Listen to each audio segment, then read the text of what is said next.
Cidades da Pensilvânia, Nova York e de estados do centro-oeste e do sudeste americano seguem sob alerta do Serviço Nacional de Meteorologia na manhã e tarde desta segunda-feira por conta dos ventos destrutivos e dos tornados após as tempestades do último final de semana, que deixaram pelo menos 36 mortos em pelo menos 6 estados. Em um comunicado, o presidente dos Estados Unidos, Donald Trump, afirmou que está acompanhando de perto a situação e lamentou as mortes.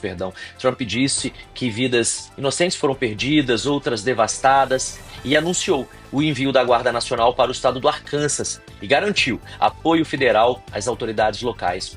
As tempestades que atingiram o sul e também o meio oeste aqui do país avançaram aqui para a costa leste no domingo, onde deixam mais de 340 mil consumidores sem energia elétrica até este momento.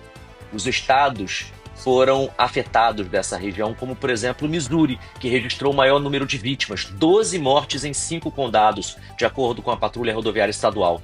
O governador Mike Kehoe afirmou que uma pessoa segue desaparecida e que há uma destruição significativa em pelo menos 27 condados.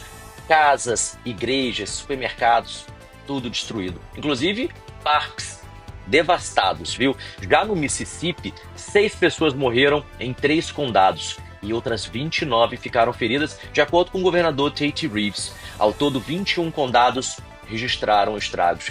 Já no Arkansas, infelizmente, 3 pessoas morreram e pelo menos outras 32 ficaram feridas, de acordo com o Departamento de Gerenciamento de Emergências daquele estado. No Kansas, 8 mortes foram confirmadas após um acidente envolvendo mais de 50 veículos, provocado por uma tempestade de poeira. Vários feridos foram levados a hospitais da região. O Alabama registrou 2 mortes e danos em 52 dos 67 condados, segundo a governadora Kay Ivey.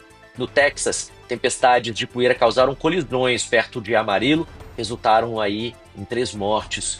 Agora, com relação aos tornados, a previsão do tempo, o Serviço Nacional de Meteorologia relatou que 39 tornados tocaram o chão entre sexta-feira e domingo nesses estados. Número ainda não confirmado oficialmente pela Casa Branca, mas indica que as tempestades vão continuar a se deslocar aqui para a costa leste, mantendo o risco de ventos fortes e novos tornados. A resposta federal e as estaduais seguem em andamento, enquanto equipes de resgate avaliam os estragos e buscam os desaparecidos.